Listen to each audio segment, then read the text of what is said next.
Hi guys, how are you doing? Hope you are doing well. My name is Kanchan and you're watching Kanchan की classes by EnglishConnection.online. Guys, आज से मैं एक series की शुरुआत कर रही हूँ. आज डे 1 है. इस सीरीज में मैं कवर करूंगी tenses, modals, parts of speech. लेकिन उन सबसे पहले मैं कवर करूंगी basic and important word meanings, जो कि आज का टॉपिक भी है, बेसिक एंड इम्पॉर्टेंट वर्ड्स. इनके जरिए आप बेसिक वर्ड सीखेंगे, यानी कि वो वर्ड जो आप इंग्लिश बोलने के लिए या इंग्लिश लिखने के लिए शुरुआती दौर में सीखते हैं. तो ज्यादा से ज्यादा सेंटेंसेस में जो वर्ड्स यूज होते हैं वो वर्ड्स आप इस कैटेगरी में सीखेंगे. और मैं एक बात जरूर बता दूं गाइस, ये एक सीरीज ही नहीं, ये एक जर्नी है हर उस इंग्लिश लर्नर के लिए, चाहे वो एक बिगिनर हो जिसे बिल्कुल भी इंग्लिश नहीं आती हो, चाहे वो आगे के लेवल्स पे हो, चाहे वो स्पोकन इंग्लिश के लिए इंग्लिश सीख रहा हो या फिर रिटन इंग्लिश के लिए सीख रहा हो.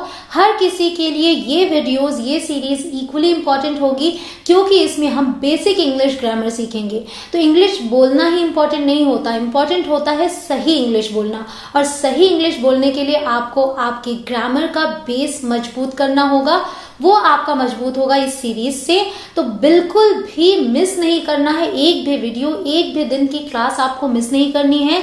डे वाइज आप क्लासेस इसमें पाएंगे, वीडियोस इसमें पाएंगे. तो सारे के सारे वीडियोस आपको देखने होंगे और एक प्रॉमिस जरूर करना होगा कि जो भी वीडियो आप देखें उसे शुरू से लेके अंत तक देखें, क्योंकि मैं हर वीडियोस में जो भी वर्ड्स, जो भी चीजें बताऊंगी उनके एग्जाम्पल्स के साथ उन्हें मैं अच्छे से डिफाइन भी करूंगी और पूरी कोशिश करूंगी कि सरल शब्दों में आप तक अपनी बात को पहुंचा सकूं और आपके लिए वो कॉन्सेप्ट उस एक ही वीडियो में क्लियर हो जाए. तो बिना समय गंवाए आज शुरुआत करते हैं इस सीरीज का डे 1 के साथ. Let's begin.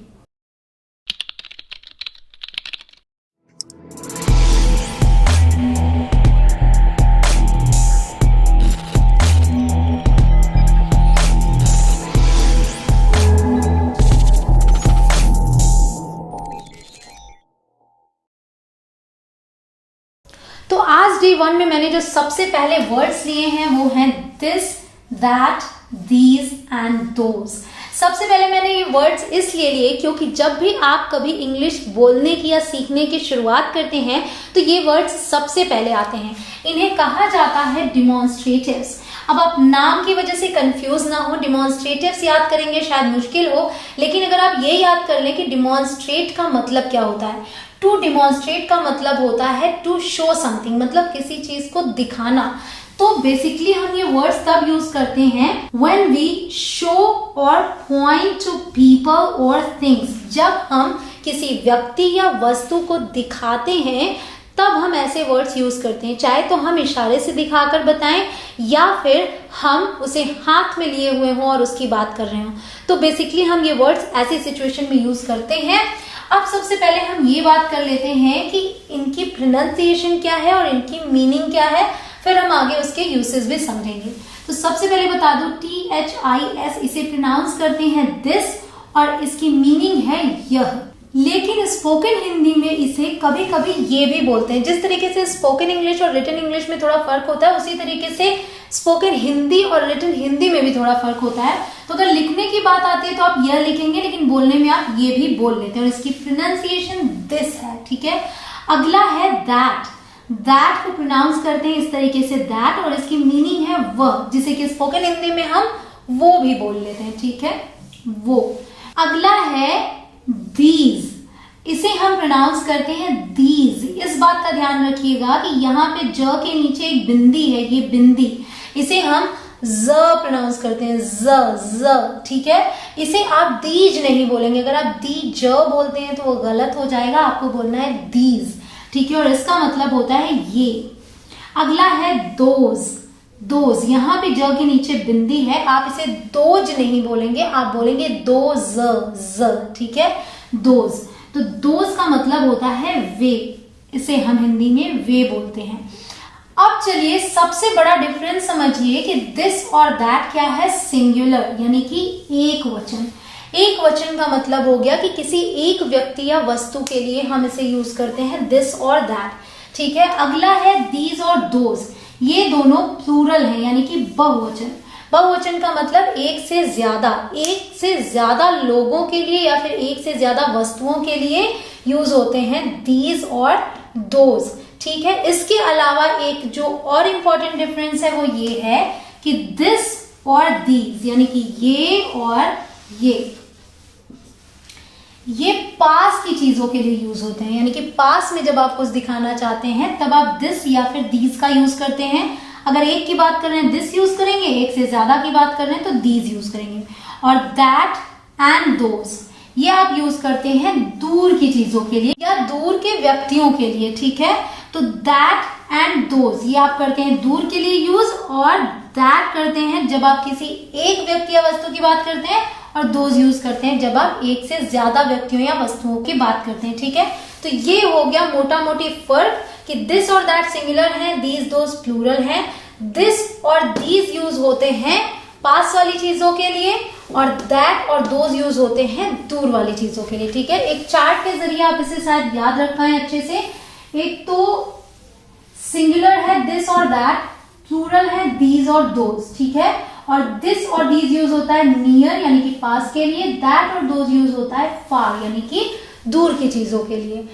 अब चलिए सेंटेंसेस देखते हैं ताकि अच्छे तरीके से समझ में आए। ये एक पेन है, ठीक है। इसके लिए मैंने बोला दिस इज अ पेन, तो क्योंकि ये पेन पास में है इसलिए मैंने दिस का यूज किया, और एक पेन की मैं बात कर रही हूं इसलिए मैंने दिस का यूज किया, ठीक है। दो सिचुएशंस हैं, एक तो एक पेन है और पास में है इसलिए हमने यूज किया दिस, और दिस के साथ क्या आता है is, this is a pen, ठीक है। अब इसी सेंटेंस को अगर यहाँ पे एक से ज्यादा पेन है तो यहाँ आप देख सकते हैं 3 पेन्स हैं, तो ये क्योंकि 3 है एक से ज्यादा तो यूज किया दीज, और पेन हो जाएगा पेन्स, ठीक है। दीज आर पेन्स, तो दीज के साथ आता है आर।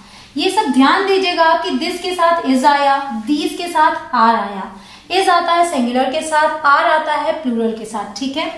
अब अगला है that, that is a girl, तो ये गर्ल है जो कि थोड़ी दूर है, तो इसके लिए हमने क्या यूज किया दैट, और लड़की एक ही है, एक गर्ल है, तो इसके लिए हमने यूज किया दैट। तो एक लड़की है और दूर है इसलिए दैट यूज किया, दैट इज अ गर्ल, वह एक लड़की है। अगला सेंटेंस है दोज आर गर्ल्स, यहां आप देखिए एक से ज्यादा है, 3 लड़कियां खड़ी हैं, तो इसके लिए हमने यूज किया दोज, और दूर है इसके लिए भी हमने यूज किया दोज। दोज आर गर्ल्स, एक से ज्यादा है इसलिए एस लग गया, गर्ल्स हो गया, और दोज के साथ आर आया। जैसा कि मैंने पहले भी बताया कि दिस के साथ इज आया, दीज के साथ आर आया, दैट के साथ इज आया, दोज के साथ आर आया, ठीक है। अब अगला है दिस पेन इज रेड, अब यहाँ पे मैंने दिस के जस्ट बाद एक नाउन यूज कर लिया, तो इस तरीके से भी ये वर्ड्स यूज होते हैं, इनके डायरेक्ट बाद आप नाउन भी लिख सकते हैं, तब ये डिमॉन्स्ट्रेटिव एडजेक्टिव्स कहलाते हैं, ठीक है। So this pen is red, यह पेन या यह कलम लाल है, ठीक है। अब इसी सेंटेंस को मैं आगे लेती हूँ, दीज की मदद से बनाती हूँ। दीज पेन्स, दीज क्योंकि प्लूरल है, पेन ज्यादा है तो दीज यूज किया, पेन्स हो गया। दीज पेन्स आर, अब प्लूरल है तो आर आ गया रेड, ये कलमे लाल है, एक से ज्यादा है उनकी बात की, दीज पेन्स आर रेड। तो आपने क्या देखा कि पहले आपने सेंटेंस में दीज, दोज, दिस, दैट इनके डायरेक्ट बाद वर्ब यूज किया था, इस सेंटेंस में आपने दिस के डायरेक्ट बाद नाउन यूज किया है, और यहां भी नाउन ही यूज किया है, ठीक है। अगला है आई लाइक दिस, मतलब मुझे ये पसंद है, यहाँ पे आपने किसी नाउन का जिक्र नहीं किया, तो यहाँ पे ये खुद अकेले ही यूज हुए हैं। इसका एक रीजन है, यहाँ पे मैंने अगर बोला I like this, that means कि सुनने वाले को भी पता है कि मैं किस बारे में बात कर रही हूँ। मे बी मेरे हाथ में वो चीज हो, आई लाइक दिस दिखा के मैं बोल रही हूँ, या फिर मैं कोई ऐसी चीज के बारे में बात कर रही हूँ जिसके बारे में मुझे पता है कि उसे पता है, यानी कि उस बारे में पहले से बात हो रही है, ठीक है। इसलिए आई लाइक दिस इस तरीके से भी आप यूज कर सकते हैं। और आई लाइक दीज, अगर एक से ज्यादा चीजें हैं तो आप बोलेंगे I like these. Just suppose कि ये सेंटेंस मैंने तब बोला, मान लीजिए कि मैं कोई एप्पल ही खा रही हूँ तो मैं बोलूँ आई लाइक दिस, मतलब मुझे ये पसंद है, और अगर ज्यादा एप्पल्स है तो मैं बोल सकती हूँ आई लाइक दीज, ठीक है। तो इन 3 पोजीशंस पे आप इसे यूज कर सकते हैं। एक तो शुरुआत में आपने बोला, उसके बाद वर्ब यूज किया, एक तो आपने इसे यूज किया उसके जस्ट बाद नाउन यूज किया, एक आपने तब यूज किया जब आप कोई नाउन नहीं यूज कर रहे हैं, बट हाँ सामने वाले को पता है आप किस बारे में बात कर रहे हैं, तो आप अकेले ही इन वर्ड्स को यूज कर सकते हैं, ठीक है। अब एक और कंडीशन आपको बता दो जहां यूज होता है, वो है ये when you introduce someone, ठीक है, जब आप किसी को किसी से इंट्रोड्यूस कराते हैं, जस्ट सपोज आप किसी पार्टी में हैं और आप किसी से मिलते हैं और आपके साथ आपका फ्रेंड है, नाम है रोहन, तो आप उसे कैसे इंट्रोड्यूस कराएंगे? आप बोलेंगे this is my friend Rohan, ये मेरा दोस्त रोहन है। या फिर आप इस तरीके से भी बोलते हैं hello mister Gupta, this is my friend Rohan. और अगर एक से ज्यादा लोग हैं तो आप दीज का यूज करेंगे। वो सेंटेंस है these are my friends Rohan and Meera. Hello mister Gupta, these are my friends Rohan and Meera. एक बात का ध्यान रखिएगा कि आप इस तरीके से नहीं बोल सकते these are Rohan and Meera. These are my friends बोला है तब आप बोल सकते हैं these are my friends Rohan and Meera. या फिर आप अगर अलग अलग बताना चाहते हैं तो आप बोल सकते हैं this is Rohan and this is Meera. ठीक है, इस तरीके से आप सेंटेंसेस बनाएंगे। तो जब आप किसी को इंट्रोड्यूस कराते हैं तब आप ये यूज करते हैं। और मान लीजिए आप किसी को पॉइंट ही कर रहे हैं कि दैट इज रोहन, वो रोहन है, तब भी आप ऐसे यूज करते हैं। या दोज आर माई फ्रेंड्स, वो मेरे दोस्त हैं, आप किसी को दिखा रहे हैं। ठीक है, एक और कंडीशन ऑन टेलीफोन, जब आप टेलीफोन पे बात करते हैं तब भी आप दिस दैट का यूज करते हैं। जैसे कि मान लीजिए मैंने कहीं कॉल किया और मैंने बोला hello this is Kanchan, hello मैं कंचन हूं। ठीक है, हेलो दिस इज कंचन। अगला सेंटेंस है इज दैट मीरा, क्या तुम मीरा हो? तो डायरेक्ट इस तरीके से हम फोन पे नहीं बोलते आर यू मीरा, आप बोलेंगे इज दैट मीरा, क्या आप मीरा हैं, यानी कि क्या आप मीरा बात कर रही हैं। तो इस तरीके से आप दिस दैट का यूज करते हैं। दिस दैट दीज दोज बहुत ही इंपॉर्टेंट वर्ड्स हैं, इनके बारे में जानना आपके लिए बहुत जरूरी था। अभी आप आगे और भी वर्ड सीखेंगे। अभी हम उन्हीं सेंटेंसेस की प्रैक्टिस कर रहे हैं जो सिंपल सेंटेंसेस है, क्योंकि अभी मैंने आपको सेंटेंसेस फॉर्म करना नहीं बताया है। टेंसेस में अभी हम नहीं गए हैं, जो हम आगे की वीडियोस में सीखेंगे।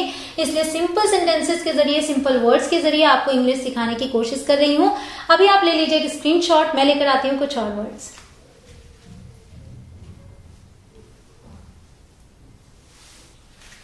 अब मैंने जो वर्ड्स लिए हैं ये कहलाते हैं वर्ब्स। वर्ड्स हैं am,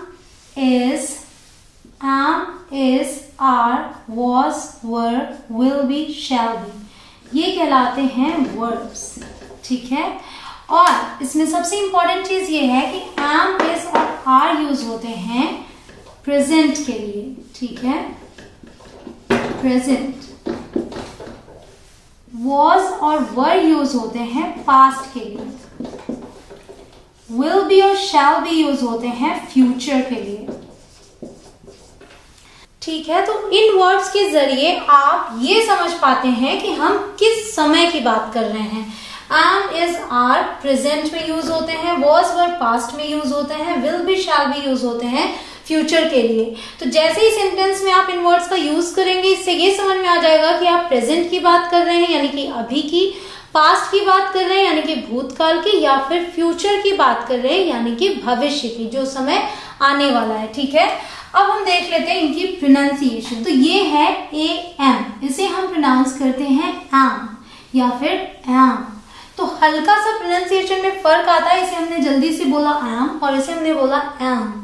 तो ये जो फर्क है ये ब्रिटिश और अमेरिकन का है। ये जो यूके मैंने लिखा है ये है ब्रिटिश इंग्लिश के लिए और यूएस है अमेरिकन इंग्लिश के लिए। ठीक है, तो ये आप फर्क देखेंगे आगे भी। अभी एक एक करके मैं बताती हूँ। एम की मीनिंग होती है हूं, ये यूज होता है आई के साथ। कब? प्रेजेंट में। जब आप प्रेजेंट की बात करते हैं और आई बोलते हैं तो उसके लिए आप am का यूज करते हैं सिंपल सेंटेंसेस में या फिर कंटिन्यूअस सेंटेंसेस में। ठीक है, am का मीनिंग हो गया हूं। अब इसे हम सेंटेंस में देख लेते हैं। I am happy, मैं खुश हूं, मैं खुश हूं। I am happy, ये एक सिंपल सेंटेंस है जिसमें कोई भी क्रिया नहीं हो रही है। ठीक है, इसी की हेल्प से एक और बनाते हैं। I am a girl, मैं एक लड़की हूं, मैं एक लड़की हूं, ये भी एक सिंपल सेंटेंस है। ठीक है, तो प्रेजेंट में जब हम बात कर रहे हैं आई की, सिंपल सेंटेंसेस बना रहे हैं, तो आई के साथ ही एम का यूज होता है। ठीक है, अब अगला है आई एस, इसे हम प्रोनाउंस करते हैं इज। ध्यान रखिएगा ज के नीचे बिंदी है, क्या बोलेंगे? ज, इज। इसे हम इज नहीं बोलेंगे। ठीक है, इसे हम बोलेंगे इज। इज का मतलब होता है और ये यूज होता है एक वचन के साथ, यानी कि किसी एक व्यक्ति या वस्तु के साथ यू को छोड़कर। ये एक अपवाद है, यू सिंगुलर के लिए भी यूज होता है और अगर एक से ज्यादा लोग हैं तो भी हम अगर उन्हें आप कह के संबोधित कर रहे हैं तो यू का ही यूज करते हैं। तो यू सिंगुलर भी है, प्लूरल भी है। तो यू के साथ सिंगुलर वर्ब नहीं आती, यू के साथ आर आता है, ठीक है, वो आप आगे सीखेंगे। अभी हम ये ध्यान देते हैं कि इज हम सभी एक वचन नाउन्स के साथ यूज करते हैं, यानी कि ही, शी, इट के साथ, किसी के नाम के साथ, लेकिन यू के साथ नहीं करते हैं, भले ही यू सिंगुलर हो, हम किसी एक इंसान की बात कर रहे हो, ठीक है। एग्जाम्पल देखते हैं, शी इज गुड, वह अच्छी है, ठीक है। या फिर ही इज रोहन, ही यानी कि लड़के की बात की, वह रोहन है। या फिर रोहन इज हंग्री, हंग्री मतलब कि भूखा, रोहन भूखा है, रोहन इज हंग्री। तो इस तरीके से आपने इसका यूज किया। ये भी सिंपल सेंटेंसेस हैं जिसमें कि कोई भी क्रिया नहीं हो रही है, ठीक है। अब अगला देखते हैं ARE, इसे हम प्रोनाउंस करते हैं आ या फिर आर। फर्क क्या है? वही ब्रिटिश और अमेरिकन का। यूजुअली ब्रिटिश इंग्लिश में र प्रोनाउंस नहीं किया जाता, तो यहाँ पे आर नहीं बोलेंगे, यहाँ पे आर साइलेंट होगा और आ को थोड़ा खींच के बोलेंगे, आ, ठीक है। और वही अमेरिकन इंग्लिश में र प्रॉपर्ली प्रोनाउंस किया जाता है तो क्या बोलेंगे? आर, ठीक है। इसका मतलब होता है बोल दिया, जैसे हम हिंदी में बोलते हैं वे आ रहे हैं, तो है हम तब यूज करते हैं जब हम एक से ज्यादा लोगों की बात करते हैं, ठीक है। तो बहुवचन के साथ, प्लूरल के साथ हम यूज करते हैं आर, लेकिन यू के साथ भी हम आर यूज करते हैं। तो यू सिंगुलर हो या प्लूरल हो, प्रेजेंट में हम आर यूज करते हैं उसके साथ, ठीक है। एग्जाम्पल्स हैं, दे आर नॉट गुड, वे अच्छे नहीं हैं, वे अच्छे नहीं हैं। Next sentence is my friends are there, my friends यानी कि एक से ज्यादा लोग, एस लगा हुआ है, मेरे दोस्त एक से ज्यादा है, मेरे दोस्त वहां हैं, माई फ्रेंड्स आर देयर, ठीक है। अब अगला है WAS, इसे पढ़ेंगे was या फिर was, ठीक है।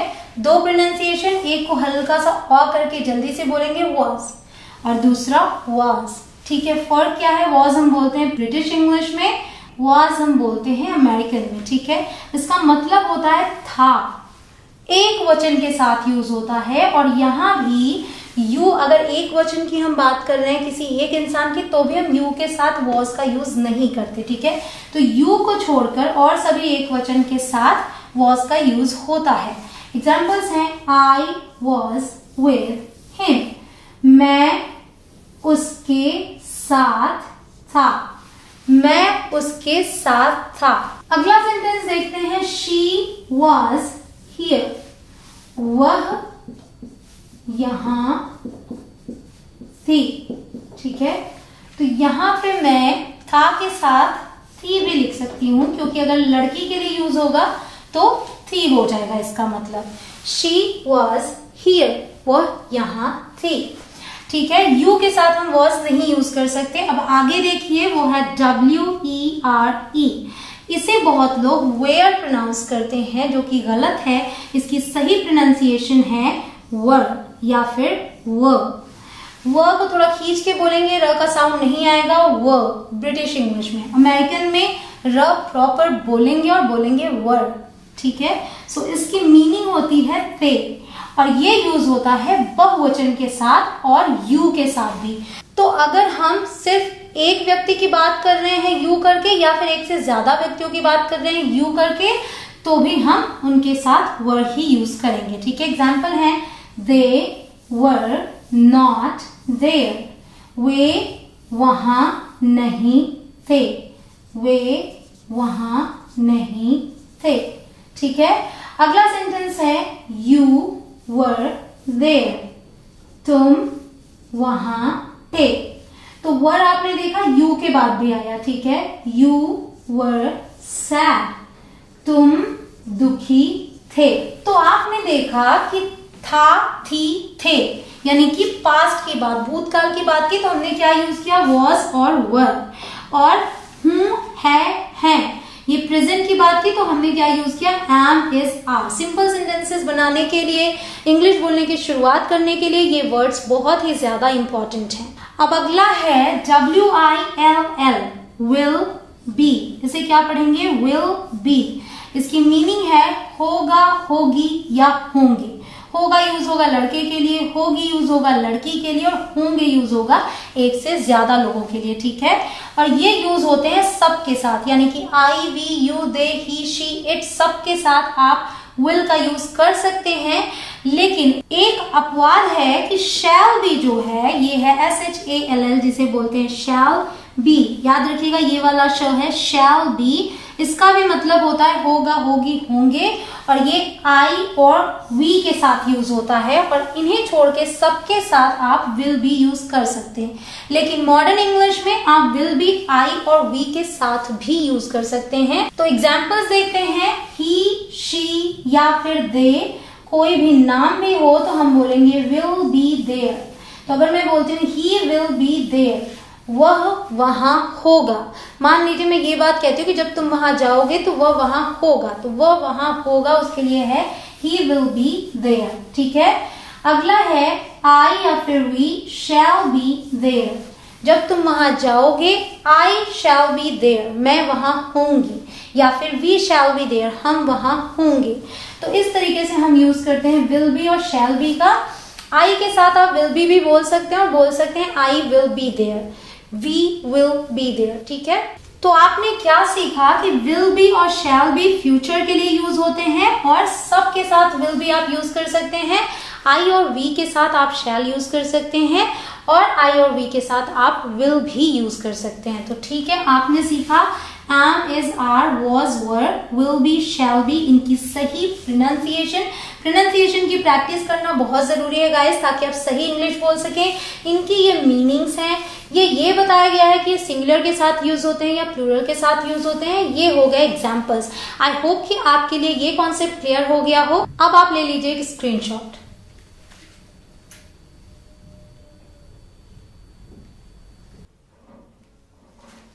Alright guys, it's all for today. I hope कि आज का ये लेसन डे 1 आपके लिए यूजफुल रहा हो, एंड आई एम श्योर कि आपको ये सारे वर्ड्स अब अच्छे तरीके से समझ में आ गए हों।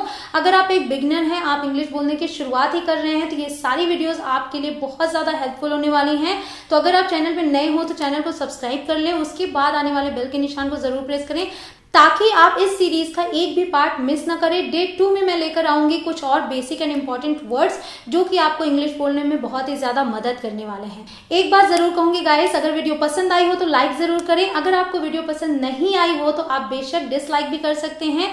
इस वीडियो में जो सेंटेंस आपको सबसे ज्यादा अच्छा लगा हो या फिर जो वर्ड आपको सबसे ज्यादा अच्छा लगा हो वो कॉमेंट में लिख के जरूर बताइएगा, वो मेरे लिए प्रेरणा का काम करते हैं। फिर मिलूंगी आपसे डे 2 में कुछ और नए वर्ड्स के साथ। तब तक के लिए बाय बाय।